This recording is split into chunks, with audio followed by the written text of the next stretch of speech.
Ô, doutor, Ô, senador, boa noite. como é que você tá, rapaz? Tudo certinho? Tudo É. bem, graças a Deus. Primeiro eu quero saber o que é Bandir, não Bandir.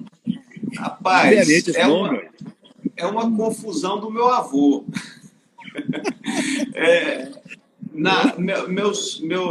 Minha mãe, meus É. avós, eles são de Minas. E, Hum. e minha mãe, quando pequena, ela teve um problema de saúde lá muito sério. E quem resolveu foi um farmacêutico da É. cidade, lá de Itaguara, É. e o nome dele era Vandir. E aí meu avô homenageou o farmacêutico me dando o nome dele. Que deu uma penicilina pra você salvar da doença sua aí. Deixa eu te contar Pois pra é. você. Esse não é complicado. Você sabe que lá em casa tem dois Luiz, né? Eu nasci e minha mãe pôs Luiz Carlos. Eu já tinha 6 irmãos pra frente. Depois veio outro irmão, depois de 6 anos. Acho que achou, esqueceu o tio Luiz. Aí pôs o Luiz Antônio. Quase pôs dois Luiz Carlos, tá? Eu não sei Pensa porque você na tá apagado confusão a na sua hora. imagem. Por que você tá apagado a sua imagem? Sua internet Voltou também é ruim, tá? agora? Não, tá? Não, eu não tô te vendo bonito, não. Eu tô te vendo você bem apagado. Será que é eu que Bonito tô eu aqui? tô. Hã? O senhor tá É. conseguindo me ver aí agora? Eu tô aqui na Eu. roça, mas a minha internet tá boa, filho. Certo. Travou aí. Será que é a minha dele? Deixa eu mudar a rede aqui e ver se melhora. É a sua. Ei, tô dando de 10 no sei negócio de rede. Eu tô Anderson. precisando evoluir. É. Eu mudei a Não, mas rede você aqui, tá melhorou um evoluindo. pouco. Você tá doido. Marcos tá entrando aí. Aí, agora viu? Foi melhor um pouquinho. Entendeu? Agora deu pra ver você mais Ah, perfeito. Doutor, beleza. me fala de você. Você é advogado, especialista em quê? Me fala de você. Primeiro. Então, senador, eu sou Doutor, qual tipo? advogado, especialista em direito público e em direito eleitoral. A nossa atuação aí é no âmbito do assessoramento de órgãos públicos, né, prefeituras, câmaras, e no direito eleitoral, tudo que envolve o processo eleitoral, o direito partidário, é a nossa área de atuação. Hoje eu estou presidente da Comissão de Direito Político e Eleitoral da OAB, então temos essa atuação institucional também, né? E sou um apaixonado pelo direito eleitoral, que é um desafio, uma dinâmica completamente diferente. Mudou muita coisa, né, rapaz? Mudou muita coisa na política, né? Demais. Eu vou fazer uma pergunta. Eu tenho umas perguntas a fazer para você aqui, mas eu quero fazer outra pergunta pessoal sua. Esse negócio de vereadores, deputados, não poder fazer coligações, certo? Você acha que ficou melhor ou mais ruim? Que agora o Assim, partido tem senador, que ir sozinho. o objetivo dessa mudança era basicamente fortalecer os grandes partidos, né? O senhor sabe que nós temos mais de 33 partidos hoje no país. Acaba que nos momentos de formação de coligação, muitos desses partidos funcionavam como moeda de troca, né, ali de tempo, de TV, de algum recurso. Então, o objetivo dessa mudança foi fortalecer os grandes partidos. Nesse sentido, a gente tem um ganho democrático, né, porque com partidos que tenham um programa pré-estabelecido, uma visão de governo para a sociedade, as pessoas conseguem fazer escolhas mais seguras, mas, por outro lado, a gente acaba concentrando muito poder na mão dos dirigentes desses grandes partidos. Então, isso é um problema, né? Verdade. Então, assim, o fim das coligações faz com que os partidos eles tenham que se fortalecer e que precisam ter uma existência orgânica nos períodos pré-eleitorais. Porque pensa a gente aqui agora, nós começamos as convenções ontem. Aí, para montar uma chapa de vereador, não tem como juntar o partido A com o partido B para fazer uma chapa forte. O partido tem que ter se organizado lá atrás, filiado gente boa para concorrer, para ter a chapa forte agora. não tem como juntar forças nesse momento. Então, nesse sentido, é positiva a mudança, porque obriga os partidos a se estruturarem melhor, a terem uma existência orgânica fora dos períodos eleitorais. Ontem eu visitei, eu acho, o maior líder político do Brasil vivo. E tem Pedro Simon, tem aí Tancredo Neves, tem o Ulisses Guimarães e o Luiz Rezende Machado. Fui lá ver se realmente ele não é candidato, aquele negócio lá. Você não pode agarrar a prefeitura. Esse Luiz está redondinha a prefeitura, muitas obras, não devo ninguém, tem dinheiro no caixa e tal. E aí foi clamando assim. Luiz, mas o ano passado, na minha eleição, eu com toda a estrutura, eu consegui assim, ganhar praticamente no primeiro turno, concorda? Mas o PMDB só fez 3 vereadores. Então aqui ele estava falando que estava decepcionado. Um partido grande elegeu só 3 vereadores, né? E partido pequeno em termos, se organizou e fez muito mais vereador que o PMDB, que é considerado um partido grande, né? Eu sei que o Luiz estava reclamando disso, então é difícil hoje e tal, certo? Mas eu acho que os partidos pequenos vão continuar organizando.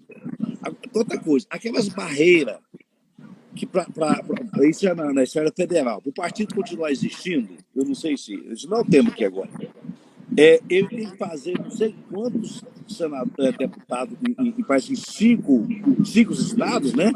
E atingir um tanto de eleitores, não é? Isso, ele tem que ter pelo menos 1% da votação do eleitorado nacional distribuído nesse primeiro momento em 11 estados. E esse percentual ele vai aumentando para cada eleição.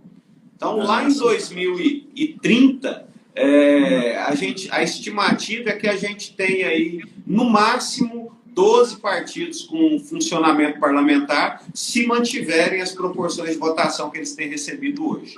E um partido sem funcionamento parlamentar no Congresso, o senhor sabe as dificuldades que tem, é atropelado pelo rolo compressor. Né? É verdade, eu concordo com você. Não tem acesso a tempo de TV, não tem acesso a recursos do fundo partidário, não tem acesso às reuniões de líderes. Então, o partido não existe. Não existe, né? Isso, eu acho que isso vai melhorar a política do Brasil. Deixa eu fazer a primeira pergunta para você.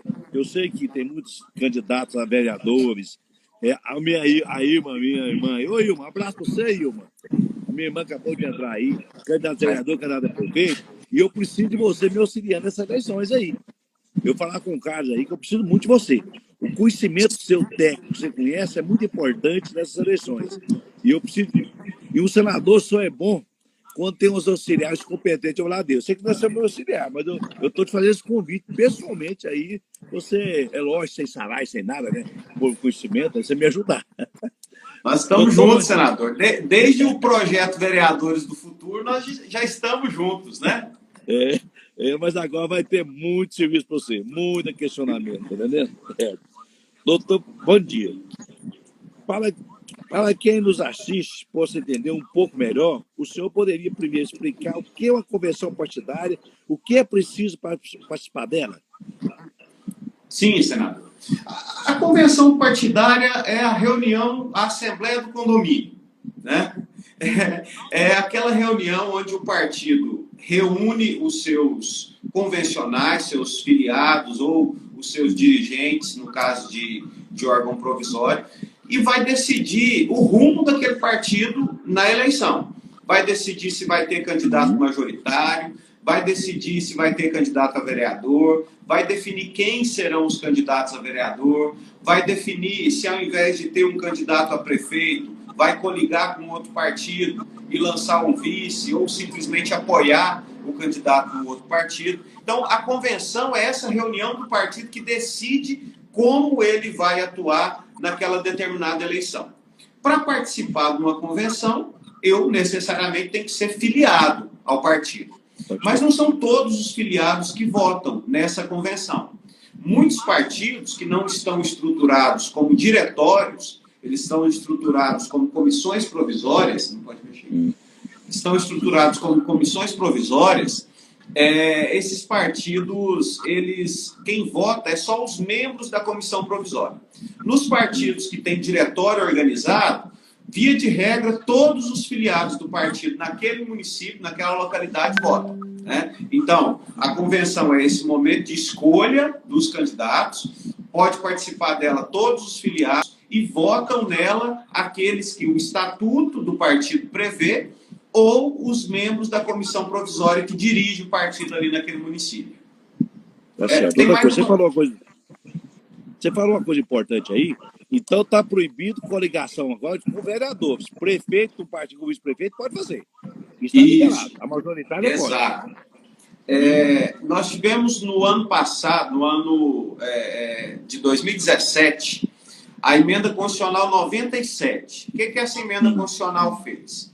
Ela extinguiu a possibilidade de coligações proporcionais. Nós temos a eleição majoritária, prefeito, vice-prefeito, governador, vice-governador, presidente, senador, no caso do senhor, são eleições majoritárias. Quem tem mais voto, leva a eleição.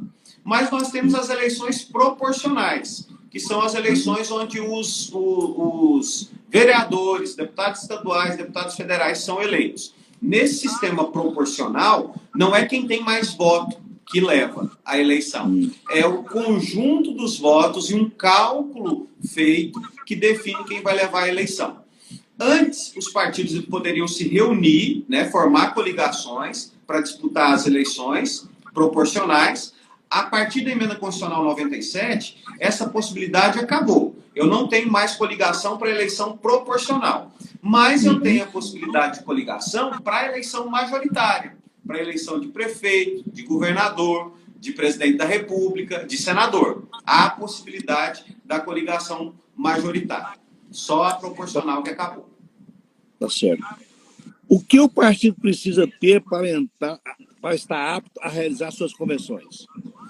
Bacana. A primeira coisa, o partido ele tem que existir. Como que o partido existe? A partir do momento que o TSE registra o estatuto dele lá perante a Justiça Eleitoral. Nós acompanhamos aí, teve até a tentativa do nosso presidente Jair Bolsonaro de criar um novo partido, né? Esse novo partido não foi criado exatamente porque o TSE ainda não registrou o estatuto dele, porque faltam os apoiamentos nacionais, né? Então, o partido, para participar das eleições, ele tem que ter o seu estatuto registrado pelo TSE até 6 meses antes da eleição. No caso, seria o dia 4 de abril, né? Mesmo com a mudança que vocês fizeram muito acertadamente, né, através da emenda constitucional 107, transferindo a eleição para novembro, esse prazo do dia 4 de abril tinha que ter sido cumprido. Então, o partido, para participar da eleição, precisa ter, em primeiro lugar, estatuto registrado pelo TSE. Segundo lugar, órgão de direção constituído no município em que ele vai lançar candidato. Então, o partido precisa ter ou uma comissão provisória ou um diretório regularmente constituído no município, informado pela Justiça Eleitoral. Esse partido ele tem que estar regular perante a Receita Federal, ele tem que ter um CNPJ apto para ele poder participar da eleição, porque senão ele não consegue abrir conta e nem prestar contas. Ainda que ele não movimente recursos, ele tem a obrigação de abrir conta e de prestar contas. A partir daí, a partir do momento que o partido tem essa existência jurídica, ok, órgão municipal constituído, CNPJ regular, ele vai convocar a convenção e apresentar os seus candidatos a registro perante a Justiça Eleitoral. Esse é o procedimento para o partido poder participar. Assim, isso é complicado mesmo. Eu fui diretor financeiro do PMDB. Eu e Samuel Belchor. Rapaz, qualquer coisinha o senhor não vai para o Serasa. É complicado. É uma empresa mesmo, não é mesmo? E hoje... Não leva uma ata, não leva um trem, você está enrolado. Realmente é bem complicado, não é fácil não. Além do advogado, tem que ter um bom contador, né? Com certeza, senador, porque o senhor imagina, tem um monte de partido aí hoje que está com o CNPJ inato, suspenso, porque não prestou contas para a Justiça Eleitoral ou para a Receita Federal ao longo dos últimos 5 anos. Inclusive, teve uma lei aprovada por vocês em 2017 que deu uma anistia para as multas dos partidos, para eles poderem se regularizar perante a Receita Federal, né? Então tem toda uma formalidade que precisa ser obedecida, observada, sob pena de complicar, inclusive, o dirigente partidário, né? Tá certo. O senhor já esteve nessa condição. Qual é o prazo para realizações das convenções? Qual que é o prazo? Começou ontem, né, dia 31 de agosto, e vai até o dia 16 de setembro. Dia 16 de setembro é o último dia para a realização das convenções. Aí escolhe quem é o candidato, quem é o vereador, apresenta, não é mesmo? Exato. Certo. Aí, a partir do momento que o partido faz a convenção, ele pode pedir o registro dos candidatos perante a Justiça Eleitoral. Esse prazo encerra no dia 26 de setembro. Então, 16 de setembro é o prazo final para as convenções, 26 de setembro é o prazo final para o requerimento do registro de candidatura. Né? Agora, com a pandemia, tem alguma novidade na forma de realização das convenções? Sim, senador. Nós tivemos a previsão inserida lá na Emenda Constitucional 107. Falar um pouquinho o que é a Emenda Constitucional 107, né? Que o senhor foi um dos articuladores lá para aprovar isso, o senhor é uma grande liderança no Senado, e a gente precisava, de fato, mudar a data das eleições, porque a gente não sabia como que iria estar a maior parte do Brasil no dia 4 de outubro. Então, a gente correria um risco muito grande de chegar dia 4 de outubro e não poder fazer eleição. Então, a Emenda Constitucional 107, ela alterou o que a gente chama de Ato das Disposições Constitucionais Transitórias. Ela incluiu um artigo lá no ADCT, o artigo 115, que prevê o adiamento da data das eleições para o dia 15 de novembro em primeiro turno e 29 de novembro em segundo turno. Além disso, essa emenda trouxe uma série de outras novidades. Dentre essas novidades, a possibilidade dos partidos realizarem a convenção pelo meio virtual, utilizando qualquer ferramenta disponível, né, como o Zoom, que vocês têm usado lá no Senado, no Congresso Nacional, o Google Meet, qualquer uma dessas ferramentas de reunião virtual, os partidos vão poder utilizar para poder realizar as suas convenções esse ano. Então, essa foi uma grande novidade para as convenções partidárias. Tá certo. Depois de realizar as convenções, qual é o próximo passo? Acho que respondeu, mas responde de novo aí para nós.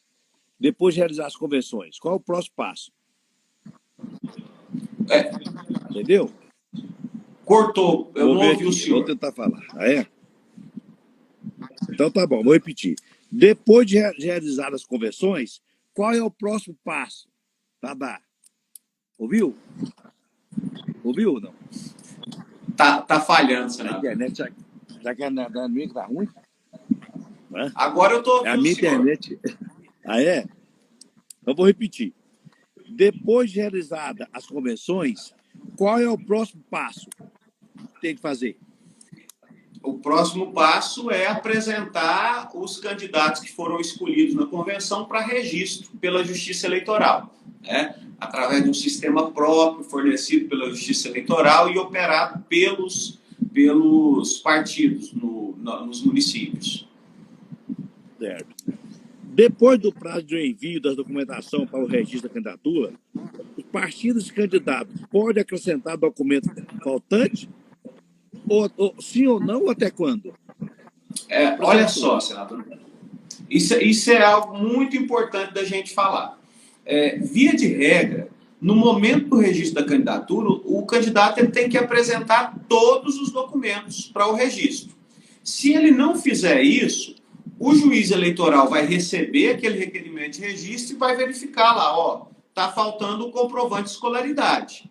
Aí o candidato vai ser intimado para, no prazo de 72 horas, presta bem atenção, 72 horas, né, apresentar esse documento faltante.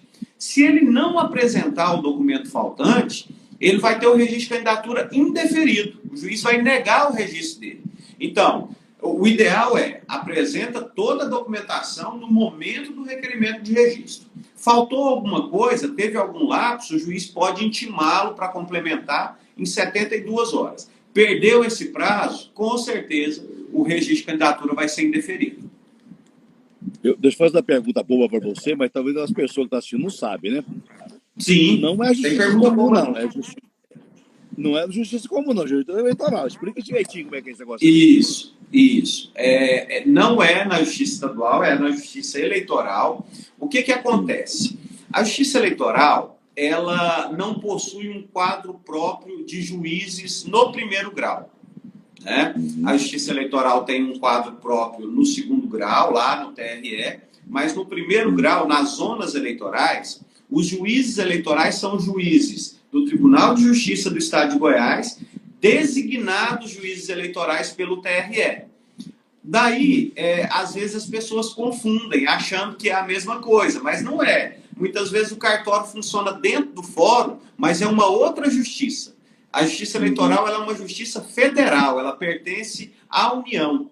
Tanto é que os membros do TRE aqui em Goiânia, eles não são nomeados, designados pelo governador. Os membros, eles são designados pelo presidente da República por indicação do Tribunal de Justiça, né? Então, a justiça eleitoral ela é uma justiça federal que funciona no âmbito dos municípios usando os juízes estaduais.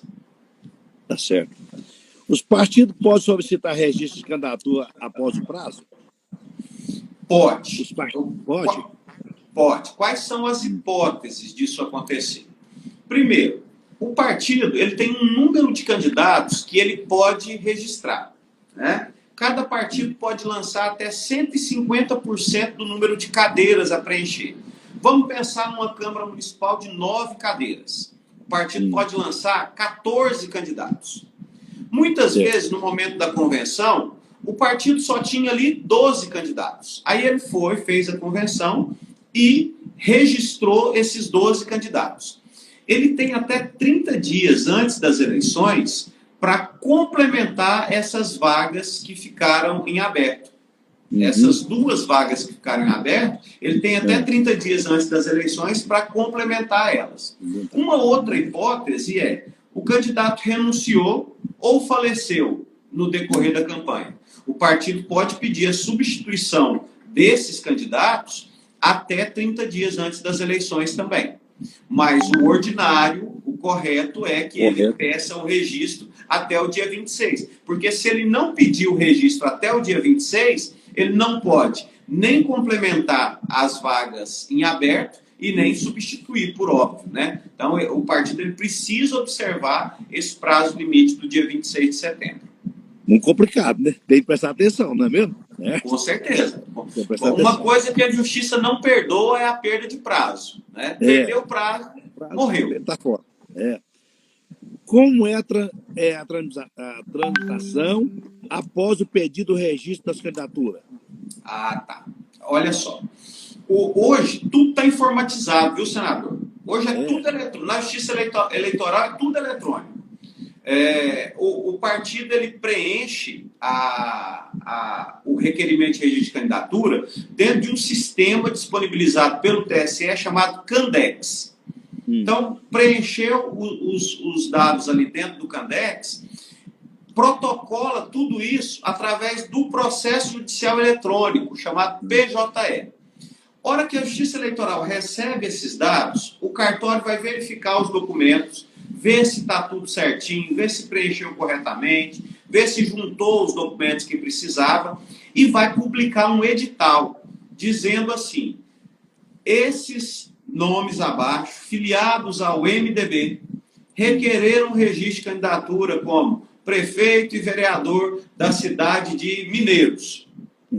Aí, a partir desse momento que o cartório eleitoral publica o edital, passa a correr um prazo de 5 dias para qualquer interessado impugnar esse registro. O que é impugnar o registro? É dizer, esses fulano aqui que candidatou a vereador, ele está errado, ele está inelegível, ele não pode concorrer, não. Quem pode fazer isso? Qualquer partido político, qualquer coligação e o Ministério Público. Passado esses 5 dias, se não teve impugnação, qualquer cidadão pode falar para o juiz que determinado candidato é inelegível. Aí, a partir desse momento, o juiz vai analisar os documentos que foram apresentados, analisar a impugnação que foi feita, analisar a arguição de inelegibilidade que foi apresentada e vai decidir se aquele cidadão pode ser candidato ou não. Ele tem um prazo de 10 dias para fazer isso. No final desses 10 dias, ele vai dar a decisão dizendo que o cidadão está apto, está inapto, está deferido, está indeferido o registro de candidatura dele. Resumidamente, senador, é esse o trâmite do registro de candidatura. Tá certo. Qual a diferença entre impugnação e indeferimento? Como se processa a impugnação das candidaturas? Responde isso aí, porque... Certo. Impugnação é quando você apresenta o seu registro e alguém vai, e alguém dos legitimados, né, entra com uma ação chamada ação de impugnação de registro de candidatura, dizendo que você não pode concorrer ou porque te falta uma condição de elegibilidade, ou porque te falta, ou porque você tem sobre si uma causa de inelegibilidade. Dois nomes esquisitos, mas é facinho de entender. Condição de elegibilidade é aquilo que eu preciso ter para poder ser candidato. A Constituição, lá no artigo 14, vai dizer que são condições de elegibilidade. A filiação partidária, o domicílio eleitoral, a inscrição eleitoral. Então, essas são condições que eu preciso ter para poder ser candidato. A gente chama condições de elegibilidade. Mas também, para poder ser candidato, tem uma situação que eu não posso ter sobre mim, que é a causa de inelegibilidade. O que é isso? O cidadão condenado criminalmente, que está com os direitos políticos suspensos, ele é inelegível. O cidadão que teve as contas como gestor julgadas, desaprovadas pelo órgão competente, no caso do prefeito, pela Câmara Municipal, no caso dos demais gestores, pelo Tribunal de Contas dos municípios. A situação daquele vereador ou deputado que tenha tido o mandato cassado pela respectiva casa, também é inelegível. Então, todas essas situações, condições de elegibilidade, causas de inelegibilidade, podem ser levadas nessa ação de impugnação de registro de candidatura, e aí a gente diz que aquele candidato foi impugnado. O candidato indeferido é aquele que dormiu de botina, que não apresentou a documentação que precisava, que foi intimado pelo juiz para complementar a documentação e não atendeu. Aí o juiz, apesar dele não ter sido impugnado, apesar dele não ter evidenciado ali uma causa de inelegibilidade, indefere o registro dele porque ele dormiu de botina. A diferença dos dois é essa. Bem explicado. Como os partidos devem distribuir as candidaturas para homens e mulheres? Isso aí é minha praia, viu? Isso aí. E aqui eu quero deixar um registro. Nunca nenhum político no estado de Goiás fez o que o senhor fez pela inclusão da mulher na política. Nunca na história do estado de Goiás um político teve o papel que o senhor vem tendo, e o senhor pode ter certeza que o nome do senhor vai estar escrito na história por conta disso, e os efeitos disso a gente vai sentir daqui para frente. E aí, respondendo a sua pergunta, é obrigatório para todos os partidos lançar, no mínimo, 30% de candidatura para cada gênero. Mas acaba que, na realidade que a gente vive, esses 30% são destinados às mulheres, porque sempre os homens são maioria na chapa. Então, naquele exemplo que a gente falou agorinha, de um município onde o partido vai lançar 14 candidatos, desses 14 candidatos, 5 tem que ser mulher. Por quê? 30% de 14 dá 4,9. Toda vez, 4,9 não, 4,2, né? Toda vez que a gente acha nesse percentual mínimo uma fração, deu 4,1, 4,2, 4,3, a gente tem que arredondar para cima. Para cima. Sempre para cima na fração mínima. Então, numa Câmara de 14 candidatos, 9 cadeiras, 14 candidatos, no mínimo 5 tem que ser mulheres. Se o partido não atendeu a cota de gênero, se ele não apresentou as 5 candidaturas femininas, ou ele corta homem, ou ele tem o registro do DRAP indeferido. O que é o DRAP? É o documento demonstrativo de regularidade dos atos partidários. É um documento que é analisado previamente ao registro de candidatura. Se um partido não tiver apresentado esse percentual mínimo lá no DRAP, ele tem o DRAP indeferido e ele não consegue registrar nenhuma candidatura. E um detalhe, ele precisa manter essa proporção ao longo da campanha. Se uma mulher desistiu no meio da campanha, ou substitui por outra mulher, ou corta um homem. É muito sério essa situação. É verdade. Deixa eu te contar para você aqui. Quando é possível substituir um candidato? Sim. Quando é possível? Quando o candidato renunciar, qualquer candidato pode renunciar à candidatura. Quando o candidato eventualmente vier a falecer, certo? Então, nessas duas hipóteses, de renúncia ou de falecimento, o candidato pode ser substituído. E aí tem uma diferença entre a renúncia e o falecimento. Na renúncia, precisa observar o prazo de 30 dias antes das eleições. No caso de falecimento, ele pode ser substituído até no dia anterior da eleição, só que não vai alterar lá o nome na urna, né? Ele vai concorrer com o nome do substituído. Outra coisa, então, fizer uma pergunta aqui, pergunta Camila Diniz. Quem está impedido de licitar com a administração pública pode ser candidato? Depende. Se ele está impedido de licitar, por quê? Foi uma penalidade, uma sanção administrativa, porque ele infringiu uma norma contratual. Se foi só por causa disso, não tem impedimento. Uhum. Se foi só por causa disso. Travou. Razão de uma... Oi, tá me ouvindo? Eu estou te ouvindo. Tá. Se ele está impedido de contratar com o poder público em razão de uma condenação por improbidade, aí ele não pode candidatar. Então, para responder essa pergunta, a gente precisava saber qual que é a situação específica. Se foi só uma punição, porque ele descumpriu um contrato, não tem impedimento para poder concorrer. Agora, se foi uma condenação por improbidade com impedimento de contratar com o poder público, aí, em tese, ele já não poderia concorrer. Tá certo. Outra coisa, o candidato vereador, qual o máximo que ele pode lançar numa chapa e o mínimo? Depende do número de cadeiras, né? Depende do número de cadeiras. Depende da cidade. Na cidade. Então, se é uma Câmara com 9 cadeiras, ele pode lançar 14. Se é uma Câmara com 13 cadeiras, uma vez e meia, 13, ele pode lançar 18. Depende, então, do número de cadeiras que tem naquela Câmara, do número de vagas. Então é 50% a mais que os vereadores, pelo jeito. É 150%. É uma vez e meia. Uma vez e meia. Isso. Mas se tem 9, se tem 14. 9, pode 14. Tá certo.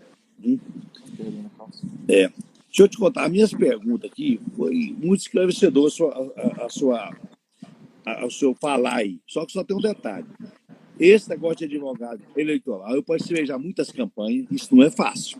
No meio da campanha surge um probleminha lá, você tá entendendo?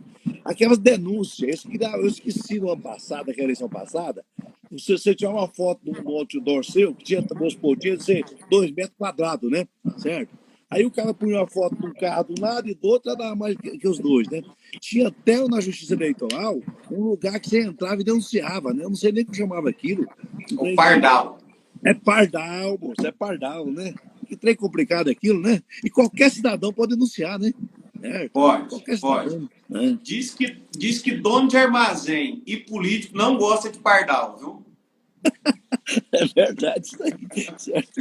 O pardal é um aplicativo que qualquer um baixa no telefone, né? E faz as denúncias. Só que na maioria das vezes, o candidato ele não sabe do que está acontecendo na rua. O candidato está preocupado em pedir voto, ele não está na rua olhando tamanho de adesivo, se a pessoa está colocando adesivo um do lado do outro. Por isso que a legislação prevê que a gente precisa comprovar o prévio conhecimento por parte do candidato. Se não tiver o prévio conhecimento, o candidato não pode ser multado. Ele pode ser intimado a regularizar a propaganda. Agora, multado ele não pode ser. Você sabe que tem muita gente que não sabe disso, né? Eu sei. Sabe que tem muita gente que está falando aí, né? Eu sei que tem muita gente que não sabe.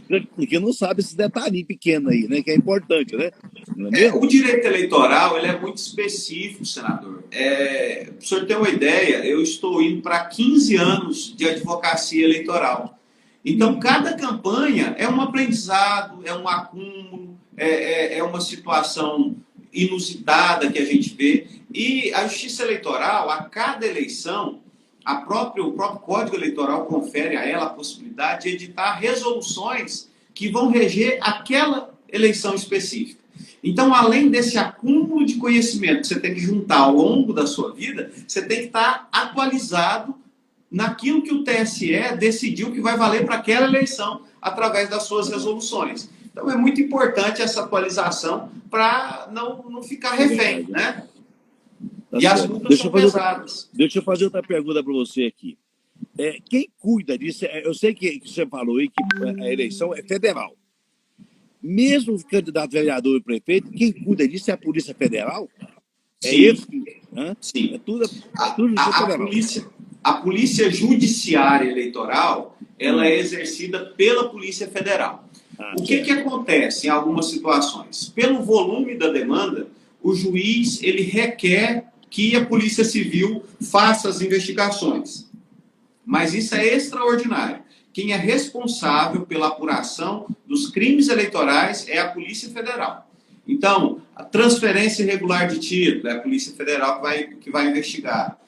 Uso de documento falso para poder se inscrever na Justiça Eleitoral é a Polícia Federal que vai investigar. Melhorou muito. Aquele negócio santinho esparramado no colégio, que não pode. Aquilo é uma coisa muito terrível. Os candidatos saem de madrugada jogando santinho, certo?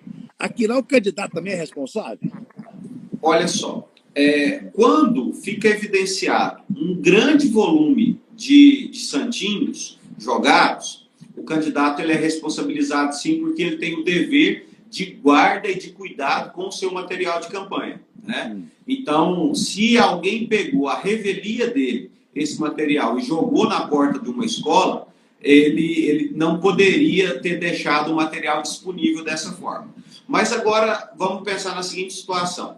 Você tem ali um santinho jogado na porta de um colégio eleitoral, uma escola, né? Certo. Você não tem evidência de ter sido espalhado em nenhum outro lugar. Aquilo ali pode muito bem ter sido alguém infiltrado na campanha que pegou uma pequena quantidade de santinho e jogou na porta daquela escola. Nesse caso, é possível fazer a defesa do candidato, mostrar que ele não tem responsabilidade sobre aquela situação. Mas, via de regra, quando a quantidade é grande, o candidato responde sim. Você sabe que eu aqui terminei minhas perguntas, minhas dúvidas que eu tinha foi esclarecido, mas você sabe que eu sou o senador Lula Câmara, o que eu mais gosto é pedir voto. E no dia da campanha é bom demais a democracia, né, rapaz? Você vai lá, pede voto, o cara te nega, não é mesmo? Certo, é o melhor sistema que tem. É lógico que tem a corrupção, tem esse problema, tudo que tem, né? Mas a democracia, o cidadão irá e votar em quem quer. Não, eu vou votar em você, não vou votar naquilo em você. Ele tem consciência disso, é importante demais para o povo brasileiro e para o mundo também, né? Tá certo? Onde tem um advogado que senta lá e vai debater, não, é aquilo outro, aquele outro. É muito importante, certo? Eu quero fazer uma pergunta para o senhor que não tem nada com a eleição do Brasil. Não tem nada aqui. Eu não entendo bem. É aquelas prévias dos Estados Unidos. Que bagunça aqui é treinar, moço. O povo é mais evoluído que nós. Não usam o eletrônico, até hoje. É uma confusão danada. Me explica um pouquinho aqui lá. Não tem nada a ver com o negócio do Brasil, não. Viu? Você não tem nem obrigação de responder. A gente até tentou incorporar esse processo de prévias na nossa legislação, né? O artigo 36A da Lei das Eleições, ele trouxe lá a previsão para os partidos fazerem prévias para a escolha dos seus candidatos. O que é a prévia? É uma eleição dentro do partido para decidir quem vai ser indicado candidato por aquele partido. Lá nos Estados Unidos funciona bem, porque lá é uma federação de fato. Cada unidade da federação, que corresponde aos nossos estados aqui, tem uma legislação eleitoral, tem uma forma de votação. Por exemplo, tem estado lá que tem voto eletrônico, tem estado que tem voto pelo correio, entende? Então, cada estado lá tem uma forma diferente. E a eleição lá, ela obedece o tamanho dos colégios eleitorais. Cada estado é um colégio eleitoral. Por isso que, às vezes, um candidato que tem a maioria dos votos nacionais perde a eleição, porque o peso do colégio eleitoral em que ele ganhou é menor do que o de outro. Por exemplo, aqui em Goiás, se a gente fosse um colégio eleitoral igual nos Estados Unidos, nós tínhamos aqui um candidato do MDB e um candidato do PSDB. Aí a maioria dos delegados aqui votassem no candidato do MDB. Ia juntar os votos dos candidatos, dos eleitores, dos delegados que votaram no MDB e os votos dos candidatos que votaram no PSDB iam tudo para o MDB. Você entendeu? Goiás tem 15 delegados.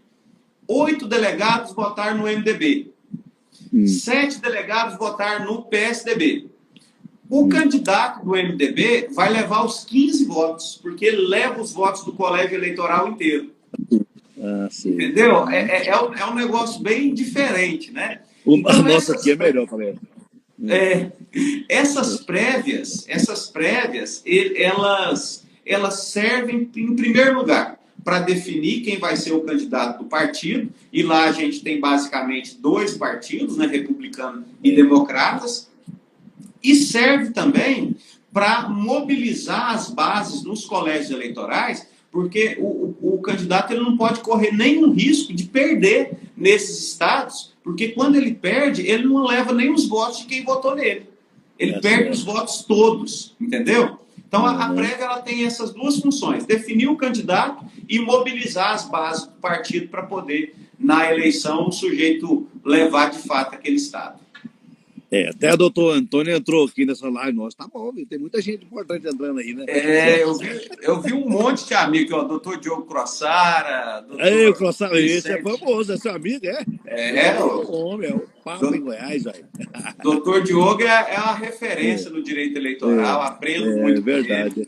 Doutor Vicente também, doutor Vicente, juiz membro do TRE, tá aqui. Tafarel, lá de Aparecida. Doutor Antônia Chaveiro, grande advogada, atuante aí na ESA, Escola Superior da Advocacia. Tem um monte de amigo aqui. Entrou minhas 3 irmãs, a Divina, a Ilma e a Edith. Olha aí. Tá lá em Trindade, tá vendo? Nós estamos importantes.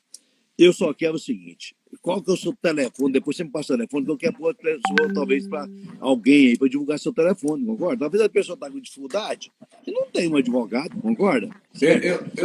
Eu não posso, senador. Seria uma infração ética eu falar. Aí eu não sabia, uai. Tá vendo? Aí é uma coisa errada. Por quê, mãe?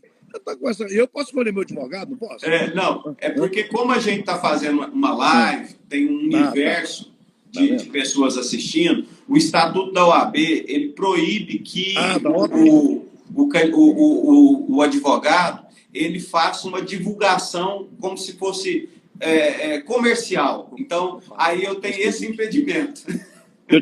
Nós voltamos uma lei importante lá. Você lembra aquela que o prefeito escolheu o advogado e o contador dele. O prefeito ganhou a licitação. Como é que vai pedir um advogado que não é da confiança dele para instruir, né? Como é que vai pôr um contador que não é da confiança dele, né? Certo? Exato. Aí tem que ter esse direito, concorda? Tem esse direito de livre escolha, não é mesmo? E o senhor teve um papel fundamental nisso, sabe? Eu lembro da primeira reunião que nós tivemos com os representantes da advocacia publicista lá no seu escritório. O projeto de lei ainda estava na Câmara, estava sendo encaminhado para o Senado. O senhor ajudou na tramitação lá na Comissão de Constituição e Justiça no Senado. O projeto foi aprovado. O presidente da República vetou o projeto, voltou para o Congresso. O senhor foi um dos primeiros também a agarrar o chifre do boi e falar: não, o prefeito, o presidente de Câmara, tem que ter autonomia para definir a sua assessoria jurídica. É Isso verdade. é algo que tem que ser baseado na confiança. E isso não significa dizer que a gente está desprestigiando a advocacia pública, de jeito nenhum. A advocacia pública ela tem que existir, mas existem locais onde é impossível você estruturar uma procuradoria que dê qualidade e segurança jurídica para o gestor. Então, a possibilidade do gestor escolher o seu advogado, escolher o seu contador, que vai auxiliar na gestão, orientando, defendendo, isso é uma condição para o exercício do mandato. Então, vocês, aqui eu agradeço de público, mais uma vez, o senhor, pelo empenho que o senhor teve na aprovação desse projeto. Vocês fizeram justiça e deram um mínimo de segurança para os gestores municipais, principalmente das pequenas cidades do Brasil. O Divina Arruda também, aí sempre o meu amigo Divina Arruda, do interior de Goiás, sempre tá com a gente aí. E você sabe que o presidente, eles não liga ainda para você votar com o presidente, que negócio, não tem jeito, certo? Eu não sei por que isso, é uma coisa simples, né? Eles ligam e faz pressão ainda, mas graças a Deus o bom senso prevaleceu e hoje os prefeitos podem escolher os advogados e contador. Na minha parte, eu só quero agradecer você. Foi muito esclarecedor. Vamos fazer outros aí, outros temas mais. Quando tiver mais, chega mais perto aí da eleição, das eleições aí. Tem muitas pessoas que precisam de sua ajuda. Ajuda todos os advogados, mas precisa de muita ajuda de esclarecer. Talvez por uma bobeira de nada que ela perde uma eleição, né? Você lembra aquela juíza lá, a juíza, aquela juíza Selma? Selma Arruda. Pessoa honesta, mas uma bobeira que ela deu no dinheiro, concorda? Não, esse dinheiro tem nada nessa conta. Exatamente. Entrou na outra conta, ela não fez nada de errado, mas o dinheiro entrou na conta errada. Hã? Sim, e assim... Só essa orientação é perder o cargo, não é mesmo? Faltou um planejamento e uma assessoria para ela na pré-campanha, né? Se ela tivesse tido, ela não teria o problema que ela teve. Não, isso não pode, não, eu não quero isso, eu não tenho dentro da lei, né? Que tem que seguir a lei, né? Não tem como, a lei é para todo mundo, né? Certo? Exato. Eu agradeço você, sucesso aí, tá bom? Foi um prazer muito grande falar com você, estamos aqui à disposição. Precisou do senador educar, nós estamos aqui. Eu quero agradecer a todas as pessoas que entrou, o senhor lá de Polar, toda a gente que entrou aqui, nos viu, falar que precisar do senador aqui também, pode me ligar que eu não sou da OAB, eu posso esclarecer alguma coisa para vocês, tá bom? Senador, muito obrigado pelo convite e estou sempre à disposição do senhor para o que for necessário. Com certeza teremos outras oportunidades junto também. Um abraço, muito obrigado. Abraço, sucesso, viu? Como a sua internet tá mais fraca que a minha com uma roça, tá bom? Pois é, eu quero ser convidado aí para ir para a roça para comer a pamonha que o senador faz, o queijo que o senador faz. Uma hora eu quero esse convite, hein? Aqui nós estamos fugindo.